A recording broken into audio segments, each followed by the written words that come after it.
අයිබෝවන් ජාත්‍යන්තර ප්‍රමිතියෙන් ප්‍රවෘත්ති වාර්තාකරණයේ දේශීය සන්නාමය අද කරන 24/7 දහවල් 12:30 ප්‍රධාන ප්‍රවෘත්ති ප්‍රකාශයත් සමගින් මම කසුනේ සමරසිංහ. ප්‍රථමයෙන් ප්‍රධාන පුවත් ශීර්ෂ පාඨ.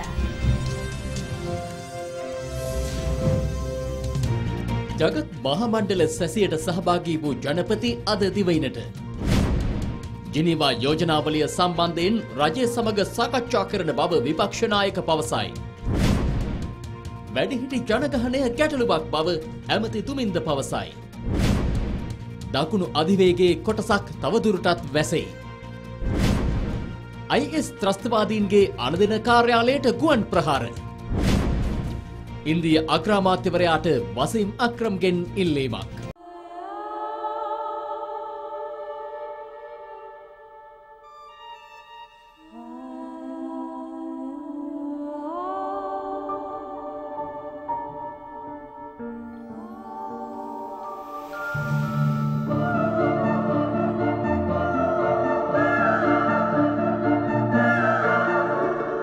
Living your masterpiece.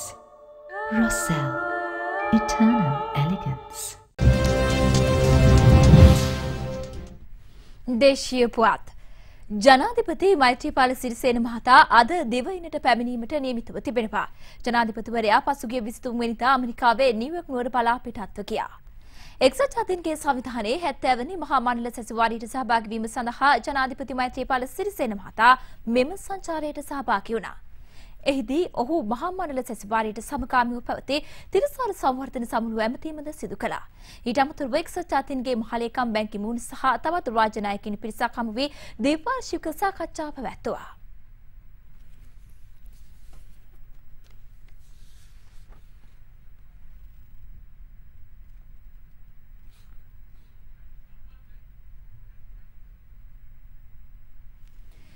ජිනීවා යෝජනාවේ ඇතුළත් කරුණු ක්‍රියාත්මක කිරීම පිළිබඳව රජය සමග සාකච්ඡා කරන බව විපක්ෂ නායක සම්බන්ධන් මහතා පවසනවා. යාපනයේ ශාන්ත පැට්‍රික් විද්‍යාලයේ ඊයේ පැවති උත්සවයකට එක්වමින් විපක්ෂ නායකවරයා මේ බව සඳහන් කළා. යාපනයේ ශාන්ත පැට්‍රික් විද්‍යාලයේ ආදි ශිෂ්‍යයෙකු වන ආර් සම්බන්ධන් මහතා විපක්ෂ නායක ධුරයට පත්වීමෙන් පසුව උපහාර පිදීමේ උත්සවයක් ඊයේ එම විද්‍යාලයේදී පැවැත්වුණා.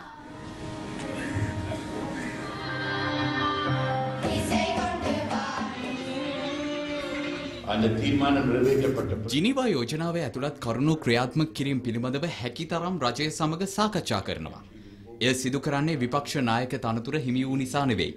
එම තනතුරේ නොසිටියත් ඒ ගැන සාකච්ඡා කිරීම අපේ යුතුයකමක්. අපට දේශපාලන විසඳුමක් ඉක්මනින් අවශ්‍යයි. ඒ විසඳුම අපේ ජනතාව පිළිගන්න විසඳුමක් වෙන්න ඕනේ. ඒක ස්ථිර විසඳුමක් වෙන්න ඕනේ. ඒ වගේම ක්‍රියාත්මක කරන්න පුළුවන් වෙන්න ඕනේ. அதை நடைமுறைப்படுத்தக்கூடிய ஒரு தீர்வாக இருக்க வேண்டும். මෙතර ශ්‍රී ලංකාවේ මානව හිමිකම් කඩවීම සම්බන්ධයෙන් දේශීය යාන්ත්‍රණයක් ක්‍රියාත්මක කිරීම සම්බන්ධයෙන් එකග නොවන බව ඉන්දීය MDNK පක්ෂයේ නායක වයිකෝ පවසනවා. ඔහු පවසන්නේ ශ්‍රී ලංකාවේ මානව හිමිකම් කඩවීම සම්බන්ධයෙන් අභ්‍යන්තර පරීක්ෂණයක් සිදු කිරීමට එක්සත් ජාතීන්ගේ සංවිධානය ඊයේ එකඟ වූ බවයි. මෙය එක්සත් ජාතීන්ගේ සංවිධාන ඉතිහාසයේ අඳුරු දිනයක් ලෙස සැලකිය හැකි බව වයිකෝ කියා සිටිනවා. අමරිකාව විසින් ඉදිරිපත් කර ඇති මානව හිමිකම් යෝජනාවලිය දෙමළ ජනතාව පිළි නොගන්නා බවයි MDNK පක්ෂයේ නායක වයිකෝ පවසන්නේ. මේ අතර ශ්‍රී ලංකා රාජ්‍ය ස්ථාවරය පැහැදිලි කරමින් ජිනීවාහි ශ්‍රී ලංකා නිත්‍ය නියෝජිත රවිනාථ ආරියසිංහ මහතා පවසන්නේ අදාළ යෝජනාවලිය සමග පහසුකම් සපයන්නෙකු ලෙස ශ්‍රී ලංකාව සහභාගී වීම කැපී පෙනෙන කරුණක් බවයි. පසුගියදා ශ්‍රී ලංකාවේ පැවති ජනාධිපතිවරණයෙන් පසු රට තුළ මානව හිමිකම් නීති ආධිපත්‍ය යහපාලනයේ ස්ථාපිත වෙමින් පවතින බව රවිනාථ ආරියසිංහ මහතා ප්‍රකාශ කර තිබෙනවා.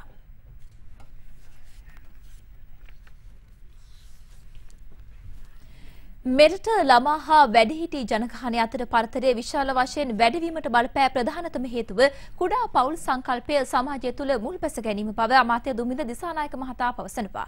ලෝක වැඩිහිටි දිනයට සමගාමීව පැවති ජාතික උත්සවය අමතමින් අමාත්‍යවරයා මෙම අදහස් පළ කළා.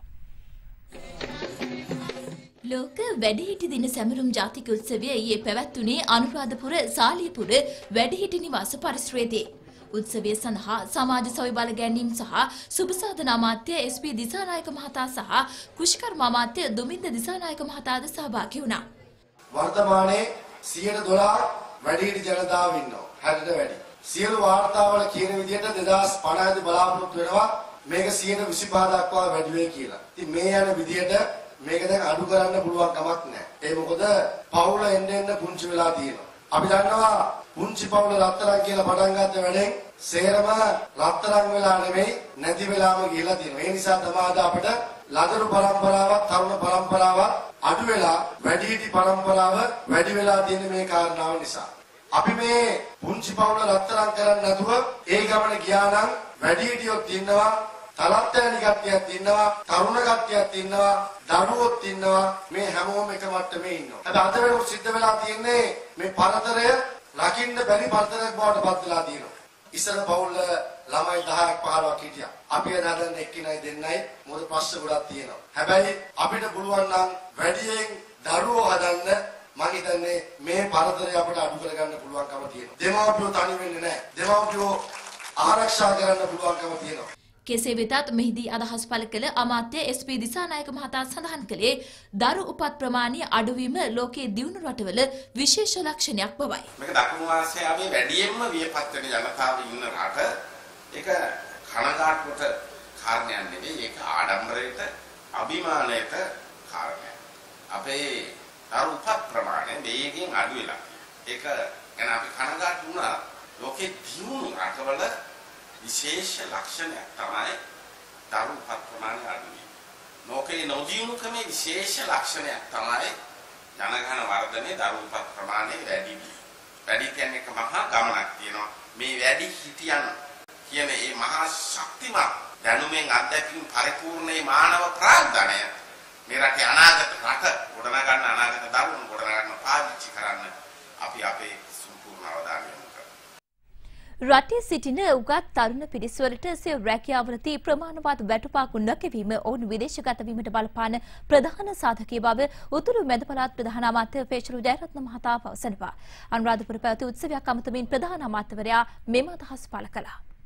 තමුන්නාන්සලා දන්නවා සාමාන්‍යයෙන් අවුරුද්දකට දරුවන් ලක්ෂ 3.5ක් 3,50,000ක් වගේ පාසල් වලින් එළියට එනවා, පාසල් වලට ඇතුල් වෙනවා. උසස් පෙළ විභාගයේ සඳහා පෙනී සිටියා දරුවන් 2,09,000ක්. ඒතර මේ සියලු දෙනාම අවුරුදු කීපයක් ගියාම තමන්ගේ අධ්‍යාපනය අවසන් කරලා සමාජගත වෙනවා. හැබැයි මේ දරුවන්ට රැකියාව ලබා දීමේ ප්‍රශ්නයක් අපේ රටේ තියෙනවා. අපි බදාදට අමාත්‍යාංශයට ගියාම ඒ වගේම අපේ ආසනවල අපි මහජන දින පවත්වනකොට අපේ මැතිතුමල්ලා, മന്ത്രിතුමල්ලා, ඇමතිවරු අපි ළඟට විශාලම සංඛ්‍යාවක් එන්නේ රස්සා ඉල්ලගෙන. ඒකට හේතුව තමයි අපේ රටේ රස්සාවල් ලබා දෙන්න තරම් ආර්ථිකය සංවර්ධනය වෙලා නැහැ. දැන් මීට සතියකට උඩින් මම මුණ ගැහෙන්න එනවා, මාව මුණ ගැහෙන්න කාර්මික ඉංජිනේරුවරයෙක්. ඒ කියන්නේ සාමාන්‍ය පෙළ විභාගයේ හොඳට සමත් වෙලා, උසස් පෙළ විභාගයේ හොඳට සමත් වෙලා, විශ්වවිද්‍යාලයේ ඉංජිනේරු පීඨයට ගිහිල්ලා පළවෙනි වසරේත් වැඩිම ලකුණු ගන්න දරුවන් තමයි විදුලි ඉංජිනේරු විද්‍යාව, යාන්ත්‍රික ඉංජිනේරු විද්‍යාව ඉගෙන ගන්න. මෙයාට අද ලංකාවේ රස්සාවක් නැහැ. ඒ නිසා ලංකාවේ රස්සා නැති නිසා, ඊළඟට රස්සාවේ Tamanට ගැළපෙන ආකාරයේ වැටුපක් ලැබෙන්නේ නැති නිසා අද අපේ රටේ ඉන්න බොහෝ උගත් අය විදේශීය රටවලට යනවා. ශ්‍රී දූෂකයන්ට සහ ළමා අපචාර සිදුවීම් වලට සම්බන්ධ වරදකරුවන්ට එරෙහිව මරණීය දඬුවම ක්‍රියාත්මක කරවීම සඳහා උපරිම ලෙස තම සහාය ලබා දෙන බව අනුරාධපුර දිස්ත්‍රික් එක්සත් ජාතික පක්ෂ පාර්ලිමේන්තු මන්ත්‍රී චන්දිම මහින්ද සෝම මහතා පවසනවා. රාජාංගනීය ප්‍රදේශයේ පැවති උත්සවයකට එක්වෙමින් ඔහු මෙම අදහස් පළ කළා. කොටදෙනියාවේ ශ්‍රේයාදරියට සිද්ධ වෙච්ච අපරාධ. සමහරු කියනවා මරණදඬුව ගේන්න ඕන කියලා. සමහරු කියනවා මරණදඬුව ගේන්න අවශ්‍ය නැහැ කියලා. මම පැහැදිලිව කියනවා මරණදඬුව ගේන්න ඕනේ. ඒ සම්බන්ධයෙන් ඉදිරියට මම පාර්ලිමේන්තු යෝජනාවක් උනත් ගේන්න බලාපොරොත්තු වෙනවා. මේ අපරාධ රැල්ල නවත්තන්න නම් මරණදඬුව ගේන්න ඕනේ. කාට හරි අසාධාරණ වෙනවා කියලා කියනවා නම් මං පැහැදිලිව කියනවා. එහෙම අසාධාරණ වෙන කෙනෙක්ට අභියාචනාවක් ඉදිරිපත් කළා ඒ තීන්දුව වෙනස් කරගන්න පුළුවන්. එහෙම කරේ නැත්තම් මේ අපරාධවල වළක්වන්න වෙන ක්‍රමවේදයක් නැහැ. දක්ෂිණ අධිවේගී මාර්ගයේ කොටසක් තවදුරටත් වසා දමා තිබෙනවා. තොරතුරු මේ විරාමයෙන් අනතුරුව. Discover a secret of the most luxurious kind. A secret that pampers you with the freshest, juiciest extracts from nature and the finest French ingredients. World-class natural beauty care. Sari, it's a secret. යලිත් ප්‍රවෘත්ති දක්ෂිණ අධිවේගී මාර්ගයේ කොක්මාදුව සහ ඉමදුව අතර ප්‍රදේශය යළිත් වසා දැමීමට මාර්ග සංවර්ධන අධිකාරිය පියවර ගෙන තිබෙනවා. ඒ අදාළ ප්‍රදේශයේ නා යෑමේ අවතාරමක් ඇති බවට ජාතික ගොඩනැගිලි පරීක්ෂණ ආයතනය සිදු කළ දැනුම් දීමක් මතයි. දක්ෂිණ අධිවේගී මාර්ගයේ කොක්මාදුව සහ ඉමදුව අතර කිලෝමීටර 114 කණුව අසල ප්‍රදේශයේ නායෑමේ අවදානමක් පවතින බවට ලැබුණු තොරතුරු හේතුවෙන් ඊයේ රාත්‍රියේ සිට අදාළ ප්‍රදේශය වසා දමා තිබුණා. తాවකාලිකව වසා දමා තිබූ එම කොටස අද උදෑසන 6:30ට නැවත විවෘත කළද නායෑමේ අවදානම පවතින බැවින් එම කොටස නැවත වසා දැමීමටයි මාර්ග සංවර්ධන අධිකාරිය පියවරගෙන තිබෙන්නේ. ජාතික ගොඩනැගිලි පර්යේෂණ ආයතනය දැනුම් දී ඇත්තේ අධික වැසි සහිත තත්ත්වයක් පවතින්නේ නම් අදාළ ප්‍රදේශය වසා දමන ලෙසටයි. දක්ෂිණ අධිවේගී මාර්ගයේ කොක්මාදුව සහ ඉමදුව අතර ප්‍රදේශය වසා දමා තිබෙන්නේ ඒ අනුවයි. අබන්පොල පොලිස් නිලධාරීන් විසින් රියනතුරක් සම්බන්ධයෙන් නීතිය ක්‍රියාත්මක කිරීම පිළිබඳව අප්‍රසාදය පළ කරමින් ගම්වාසීන් ඊයේ අබන්පොල පොලිසියට සිය විරෝධය පළ කළා. එහිදී පොලිසිය සහ ගම්වාසීන් අතර ඇති වූ උණුසුම් තත්ත්වයක්. මීට සතියකට පමණ පෙර අමන්පොල ප්‍රදේශයේදී යතුරු පැදියක් තවත් යතුරු පැදියක ගැටීමෙන් රියනතුරක් සිදුව තිබූ අතර අමන්පොල පොලිසිය මගින් අදාළ අනතුර සම්බන්ධයෙන් වලලිය ප්‍රදේශයේ තරුණයෙකු ඊයේ අත්අඩංගුවට ගෙන තිබුණා. කෙසේ වෙතත් අදාළ තරුණයා අනතුර සම්බන්ධයෙන් නිර්දෝෂී අයෙකු බව පවසමින් වලලිය ප්‍රදේශවාසීන් කුරුණෑගල අනුරාධපුර ප්‍රධාන මාර්ගය අමන්පොලදී හරස් කරමින් මෙලෙස විරෝධතාවක නිරත වුණා. ඒ අදාළ තරුණයා වහා නිදහස් කළ යුතු බවට බල කරමින් විරෝධතාව හේතුවෙන් මාර්ගයේ ගමනාගමනයටද බහතාමත් වූ අතර පොලිසිය මැදිහත්ව ඔවුන් ඉවත් කිරීමට පෙවරගත් අවස්ථාවේ විරෝධතාකරුවන් ඊට ප්‍රතිචාර දැක්වුවේ මේ ආකාරයෙන්.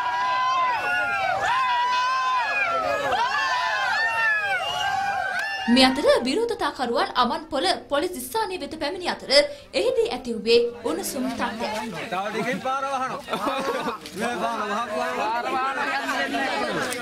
උන්ගේ ගෙවල් වලට යන්නේ බයනේ. ඒවට මේ කරන්නේ දැන් අධිකරණයක නඩු කරයක් යනවනේ. ගියා. ඉතින් ඔක ඔයාලට අසාධාරණ වලට අසාධාරණ පෙන්නන්න පුළුවන්. රාත්‍රී 7ද පසු වනතුරු ඔවුන් එම ස්ථානයේ රැඳී සිටි අතර විරෝධතාව නිමා කෙරුණේ මහව සහකාර පොලිස් අධිකාරිවරයා පැමිණ අදාළ තරුණයා නිදහස් කරන්නයි අමන්පොල පොලිසියට කළ නියෝගයක් මතයි. ඕගොල්ලෝ යන්න ඒක මම හරියට බලනවා. හරිද? ඔය බොරුවට නිකන් රෑ වෙලා මෙතන ඉන්න අවශ්‍යතාවයක් නැහැ. ඒ ළමයාව දෙන්න. හරි. වැඩි. අනුරාධපුර හිඳෝගම 12 ඇල මාර්ගයේදී යතුරු පැදියක් මාර්ගයේ නිවතට පැන ගසක හැපීමෙන් අනතුරක් සිදුව තිබෙනවා. අනතුරින් යතුරු පැදිකරු ජීවිතක්ෂයට පත්ව ඇති බවයි වාර්තා වන්නේ. අනුරාධපුර හිඳෝගම 12 ඇල මාර්ගයේදී යතුරු පැදිය මාර්ගයෙන් ඉවතට පැන ගසක හැපීමෙන් මෙම අනතුර සිදුව තිබෙනවා. අනතුරින් බරපතල තුවාල ලැබූ යතුරු පැදිකරු රෝහලට රැගෙන යන අතරතුරදී මියගොස් ඇති බවයි වාර්තා වන්නේ. මෙලෙස මියගොස් ඇත්තේ හිඳෝගම කළුආරච්චි ආගම පදිංචි 49 හැවිරිදි දෙදරුපියෙක්.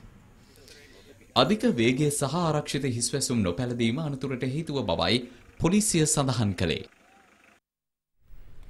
නිදන් සෙවීමේ අරමුණින් මින්නේරිය ප්‍රදේශයේ ගෙවත්තක කැණීම් සිදු කළ පුද්ගලයන් 4 දෙනෙකු පොලිස් අත්අඩංගුවට ගෙන තිබෙනවා. ඒ පොලිසියට ලද තොරතුරකට අනුව සිදු කළ වැටලීමකදී මෙම වැටලීම ඊයේ සිදු කර ඇත්තේ මින්නේරිය පොලිසියට ලද තොරතුරකට අනුව මින්නේරිය 17 හමාර ප්‍රදේශයේදී. අදාළ වැටලීම සිදු කර ඇත්තේ ගෙවත්තක නිවසක් පිටුපස ස්ථානයක බැකෝ යන්ත්‍ර යොදාගෙන අඩි 20ක පමණ ගැඹුරට කැණීම් කරමින් සිටියදී. එහිදී පුද්ගලයන් 4 දෙනෙකු පොලිස් අත්අඩංගුවට පත් වූ අතර සිද්ධියට සම්බන්ධ බවට සැක කෙරෙන ප්‍රධාන සැකකරු හා සැකකාරියක් පලා ගොස් තිබෙනවා. අත්අඩංගුවට පත් වූ පුද්ගලයන් මහනුවර අකුරණ හා කළුතර ප්‍රදේශවල පදිංචිකරුවන් බව පොලිසිය පවසනවා. අත්අඩංගුවට පත් වූ අය අතර ගෙවත්තේ හිමිකරුද සිටින අතර පොලිස් භාරයටගත් බැකෝ යන්ත්‍රය හා අත්අඩංගුවටගත් සැකකරුවන් අද හිඟුරක්ගොඩ මහේස්ත්‍රාත් අධිකරණය වෙත ඉදිරිපත් කිරීමට නියමිතයි. ලෝක ළමා දිනයට හා ලෝක වැඩිහිටි දිනයට සමකාමීව දිවයින පුරා උත්සව රැසක් සංවිධානය වී තිබුණා. ලෝක වැඩිහිටි දිනයට සමගාමීව පොළොන්නරුව ඇලහැර ගොවි ජනපද ව්‍යාපාරය බිහි කිරීමට දායක වූ වැඩිහිටි ගොවි ජනතාවට උපහාර පිදීමේ උත්සවයක් හා පාගමනක් ඊයේ පැවැත්වුණා. ඇලහැර ප්‍රාදේශීය ලේකම් කාර්යාලයේ ඉදිරිපිටින් මෙම පාගමන ආරම්භ කෙරුණු අතර බකමුඩ මහවැලි ක්‍රීඩාංගණය අසලින් එය නිමා කෙරුණා. අනතුරුව එම ක්‍රීඩාංගණයේ වැඩිහිටියන් සඳහා උපහාර පිදීමේ උත්සවයක් සංවිධානය කෙරුණු අතර විචිත්‍රාංග රැසක්ද ඊට එක්ව තිබුණා.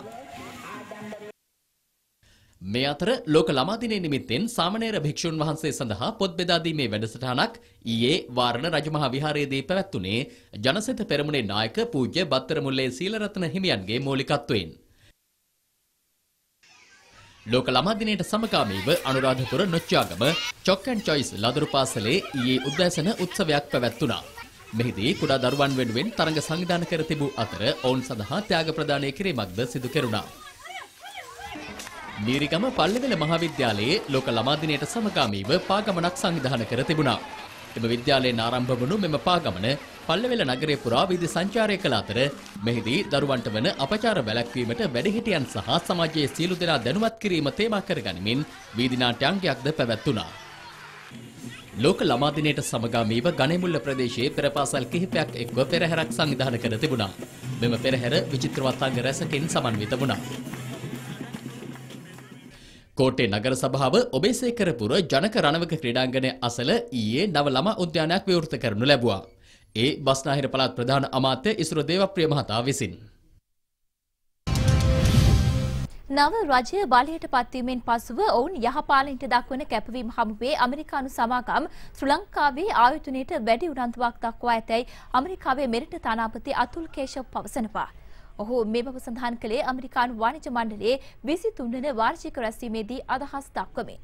විනිවිද භාවයකින් යුතු පාලනයක් ඇති කිරීමට ජනාධිපති මෛත්‍රීපාල සිරිසේන මහතා සහ අග්‍රාමාත්‍ය රනිල් වික්‍රමසිංහ මහතා පොරොන්දු වී තිබීම පිළිබඳව තමන් ස්තුතිවන්ත වන බවට ඇමරිකානු තානාපතිවරයා පවසා තිබෙනවා. ඇමරිකාව විසින් ලංකාවේ බලශක්ති ප්‍රහාණය සහ අනිකුත් අංශවල තිබෙන ආයෝජන අවස්ථාවන් පිළිබඳව සොයා බලමින් සිටින බවයි ඔහු පැවසුවේ. දැන් විදේශ පුවත්. IS ත්‍රස්තවාදීන්ගේ මර්මස්ථාන ඉලක්ක කරගනිමින් රුසියාව එල්ල කරන ප්‍රහාර වලින් IS ත්‍රස්තවාදීන්ගේ අනතන නිලධාරී කාර්යාලයක් විනාශ වී තිබෙනවා. IS ත්‍රස්තීන්ගේ ප්‍රධාන ස්ථාන 8කට රුසියාව විසින් ගුවන් ප්‍රහාර තියත් කෙරුණා. පසුගියදා රුසියාව IS ත්‍රස්තවාදීන්ට එරෙහිව ප්‍රහාර දියත් කිරීම ආරම්භ කළා. ප්‍රහාරකයන් 20ක් යොදා ගනිමින් රුසියාව පසුගිය පැය 24 තුළ ගුවන් ප්‍රහාර එල්ල කිරීම සිදු කර තිබුණා. දශක කිහිපයකින් පසුව රුසියාව විසින් මැද පෙරදිග කලාපයේ දියත් කළ විශාලතම මෙහෙයුම මේ බවයි රුසියානු ආරංචි මාර්ග වාර්තා කරන්නේ. මේ අතර ගුවන් ප්‍රහාර වලින් සිරියාවේ කිසිදු සාමාන්‍ය වැසියෙකුට හානියක් සිදු වී නොමැති බවයි රුසියානු ජනාධිපති ව්ලාදිමිර් පුටින් පවසන්නේ. ජනාධිපති පුටින් පවසන්නේ මැද පෙරදිග කලාපයේ ගුවන් ප්‍රහාර දියත් කළ ප්‍රථම රට තම රට නොවන බවයි. මේ අතර ඇමරිකානු හමුදා ප්‍රකාශකවරයෙකු පැවසුවේ රුසියාව දියත් කරන ගුවන් ප්‍රහාර IS ත්‍රස්තවාදීන් ඉලක්ක කරගනිමින් සිදු කරන ප්‍රහාර නොවන බවයි. රුසියාව විසින් කොපමණ ගුවන් ප්‍රහාර සිරියාවේදී දියත් කළාද යන පිළිබඳව කිසිදු තොරතුරක් වාර්තා වී නොමැති බවයි ඔහු පවසන්නේ.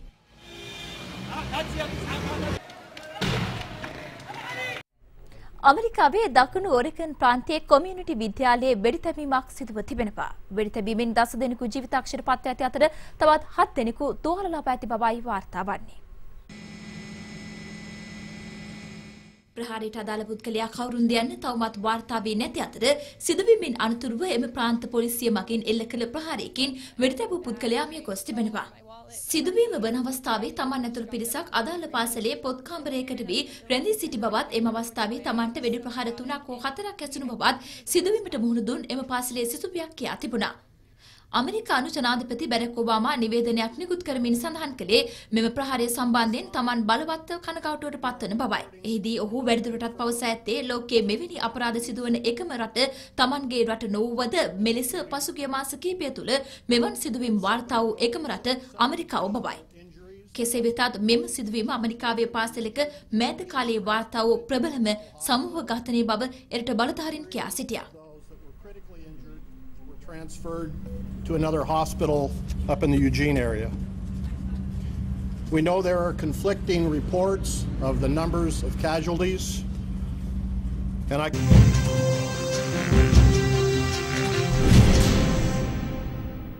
ක්‍රීඩා පුවත්. ඉන්දු පාකිස්තාන ක්‍රිකට් සබඳතා යලි ඇති කිරීමට මැදිහත් වන ලෙස පාකිස්තාන කණ්ඩායමේ හිටපු නායකයෙකු වන වසීම් අක්‍රම් ඉන්දියා අග්‍රාමාත්‍යවරයාගෙන් ඉල්ලීමක් කරනවා. ක්‍රිකට් ක්‍රීඩාව සම්බන්ධයෙන් දෙරට අතර පවතින අර්බුදකාරී තත්ත්වයෙන් ලෝපුරා ක්‍රීඩාලෝලීන්ට අසාධාරණයක් සිදුවන බවයි වසීම් අක්‍රම් ප්‍රකාශ කර ඇත්තේ. ලබන දෙසැම්බර් මාසයේදී ඉන්දු පාකිස්තාන ක්‍රිකට් තරඟාවලියක් සඳහා පාකිස්තානයේ විසින් යෝජනා කර තිබුණොත් ඉන්දියා පාර්ශවයෙන් මෙවනතෙක් ඊට නිසි ප්‍රතිචාරයක් ලැබී නැහැ.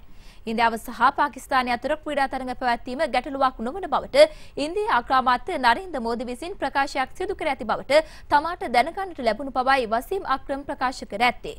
මේ හේතුවෙන් පවතින අර්බුදකාරී තත්ත්වය निराකරණය කර දෙරට අතර තරඟාවලියක් පැවැත්වීමට මැදිහත් වන නිසායි පාකිස්තාන හිටපු ක්‍රිකට් නායකයා ඉන්දියා අග්‍රාමාත්‍යවරයාගෙන් ඉල්ලා ඇත්තේ.